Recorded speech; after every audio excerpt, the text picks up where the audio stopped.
বিশ্বকাপের উত্তেজনা শেষ হলেও ফুটবল প্রেমীদের অপেক্ষা এখনো শেষ হয়নি। এবার দলগুলো ব্যস্ত নিজেদের নতুন করে গুছিয়ে নিতে। এই ধারাবাহিকতায় আগামী নভেম্বরের প্রীতি ম্যাচে মাঠে নামতে যাচ্ছে বাংলাদেশ জাতীয় ফুটবল দল।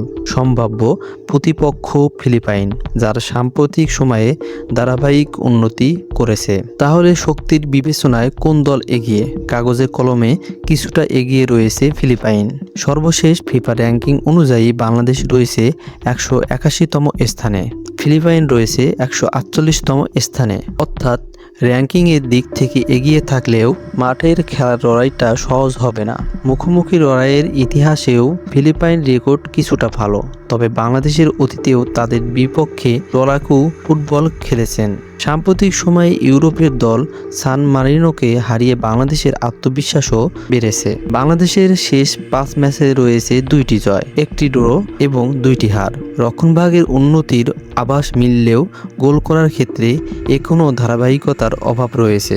অন্যদিকে ফিলিপাইন শেষ কয়েকটি ম্যাচে ভালো ছন্দে আছে। দ্রুতগতির আক্রমণ এবং কার্যকর কাউন্টার অ্যাটাক তাদের বড় শক্তি, যা বাংলাদেশের রক্ষণভাগের জন্য কঠিন পরীক্ষা হতে পারে। সব পরিসংখ্যায় ফিলিপাইনকে এগিয়ে রাখলেও ফুটবল কখনোই শুধু পরিসংখ্যানের খেলা নয়। বাংলাদেশ যদি নিজেদের সেরা খেলাটা খেলতে পারে, তাহলে ভালো ফল আনা অবশ্যই সম্ভব। এদিকে বাংলাদেশ ফিলিপাইন প্রীতি ম্যাচের চূড়ান্ত সময়সূচি এখনও ঘোষণা করা হয়নি, তবে জানা গেছে নভেম্বরের শেষের দিকে ম্যাচটি অনুষ্ঠিত হতে পারে। অনুষ্ঠিত সূচি প্রকাশ করলে বাফুফের বিস্তারিত জানাবে। এখন দেখার বিষয়, এই ম্যাচে বাংলাদেশ কি শক্তিশালী ফিলিপাইনের বিপক্ষে চমক দেখাতে পারে?